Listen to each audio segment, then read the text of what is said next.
On va vous parler maintenant d'une histoire incroyable, l'incroyable histoire de la fausse ambassade américaine au Ghana. Esdras Dikoumana, journaliste au service Afrique d'RFI, me rejoint à l'instant. Bonjour Esdras. Bonjour Juan. Évidemment, quand on a donné cette information sur l'antenne d'RFI, ça a suscité immédiatement des questions, et il y a de quoi se poser des questions. On a du mal à comprendre, Esdras Dikoumana, comment la véritable ambassade des États-Unis au Ghana ne se soit aperçue de rien pendant toutes ces années. Pendant 10 ans, donc, des Ghanéens ont pu entrer aux États-Unis grâce au visa délivré par cette fausse ambassade. Comment est-ce possible? Tout simplement parce qu'ils ont bénéficié de vrais authentiques visas, vraiment de vrais visas américains, comme l'explique d'ailleurs le département d'État des États-Unis qui a révélé toute cette histoire. En fait, il ne s'agit pas que de Ghanéens seulement. Il faut savoir qu'ils avaient des clients en provenance de la Côte d'Ivoire, du Togo, des clients qui ont bénéficié de ces services pendant donc toutes ces années-là. Et preuve que les concepteurs de cette escroquerie étaient vraiment bien organisés. Ils avaient mis ensemble un système d'accueil avec chambre d'hôtel et voitures à disposition de ces clients qui provenaient des pays voisins. Autre précision, cette fausse ambassade américaine ne faisait pas que dans les passeports uniquement. Ils ont délivré également des documents dont peut avoir besoin pour vivre aux États-Unis, permis de conduire, des diplômes d'université américaine, tout ce qu'il y a d'authentique, et tout ça bien sûr contre de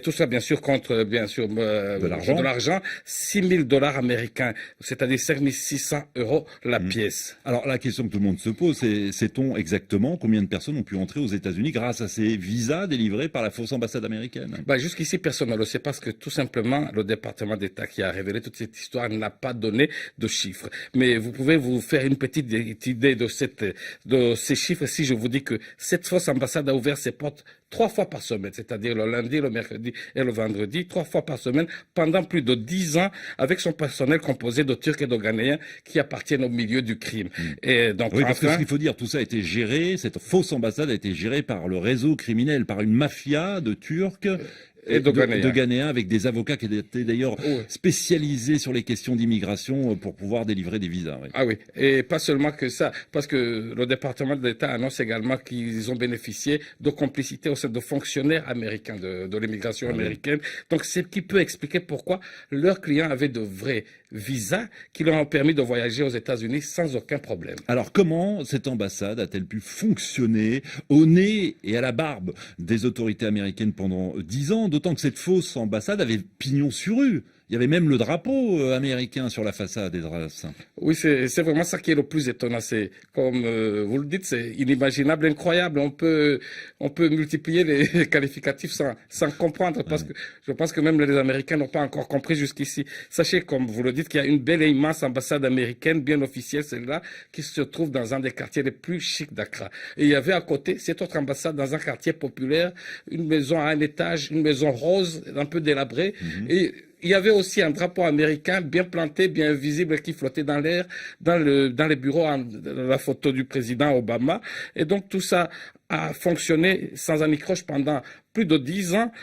Donc, cette fausse ambassade a fonctionné. Et comme le disent certains, eh bien, peut-être que c'est la meilleure manière de cacher un objet, c'est de le mettre bien en vue, ce qui peut expliquer pourquoi c'est passé inaperçu. Donc, les questions ne peuvent pas donc manquer. Alors, qui était au courant, par exemple? De quelle complicité ont bénéficié ce groupe au Ghana de la part de la police ou des autorités ghanéennes?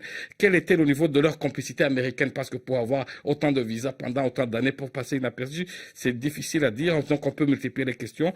Mais cela reste une histoire à peine croyable, surtout si on se rappelle qu'on parle ici des États-Unis, c'est la première puissance du monde, qui ont officiellement les meilleurs services de renseignement, qui ont des services d'écoute sophistiqués. Et sachez que c'est le comble de l'ironie.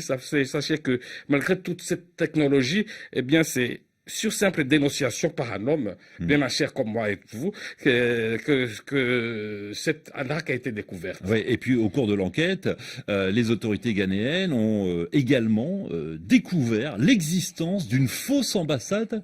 Exactement. Des Pays-Bas. Des Pays-Bas, exactement. Alors, et ce n'est pas seulement ça, ils ont découvert des passeports et des visas de 10 pays, notamment l'Inde, l'Afrique du Sud, etc. C'est incroyable cette histoire.